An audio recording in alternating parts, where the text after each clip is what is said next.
लेकिन ज़कात से उम्रा करवाना ये कौन सा कमाल है। उम्रा ना फ़र्ज़ है ना वाजिब है। लोगों गरीब मर रहे हैं, उनके इलाज मुआलजे के पैसे नहीं हैं।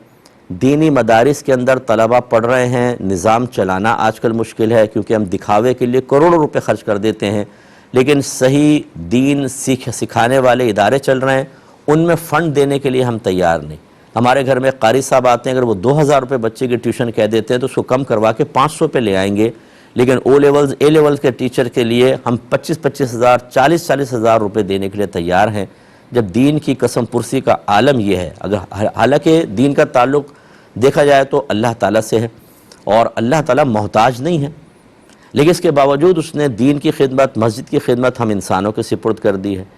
अब मामलात ये चल रहे हो कि इतनी अशद ज़रूरत है, आप सिर्फ एक उम्रा करवा दें। उम्रा करके बहन करेंगी क्या? मसला ये, नाराज़ मत हो कोई बहन ऐसी हो कि मुफ्ती साहब ऐसी बात कह रहे हैं, लेकिन और ये भी मैंने, एक साहब ने मुझसे कहा जी मैं उम्रे करवाता हूँ, बहुत सारे लोगों को मैंने गुजारिश की कि ये बताइए जिनको आप करवाते हैं वो हैं कौन लोग, क्या वो नमाज भी पढ़ते हैं कि नहीं पढ़ते? एक करीब शख्स ने बैठे हुए कहा कि वहाँ जाके तो लोग नमाज तक नहीं पढ़ते, ऐसे लोग तो ये ना जाके नमाज पढ़ते हैं ना रोज़ा रखते हैं, और वहाँ जाके बस मक्का मदीना देखा, ये नहीं पता कि शरई मसाइल क्या हैं।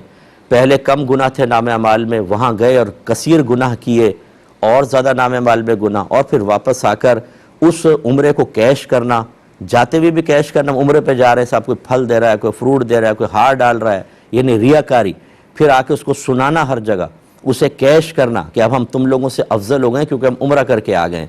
कोई रूहानी तरबियत का एहतिमाम नहीं। ऐसे लोगों को उम्रा करवा कर सिर्फ आप वाह वाह तो समेट सकते हैं, बाकी इसके अलावा और कोई दीन की मदद नहीं है ये। इसलिए तवज्जो फरमाएं, हमारा मशवरा ये है कि दीन के नाम पे खर्च करें, अपनी बहन की वैसे आज इमदाद करें, लेकिन उम्रे पे इतना पैसा लगाने का कोई फ़ायदा बज़ाहिर नहीं है, बाकी आपकी मर्ज़ी है। एक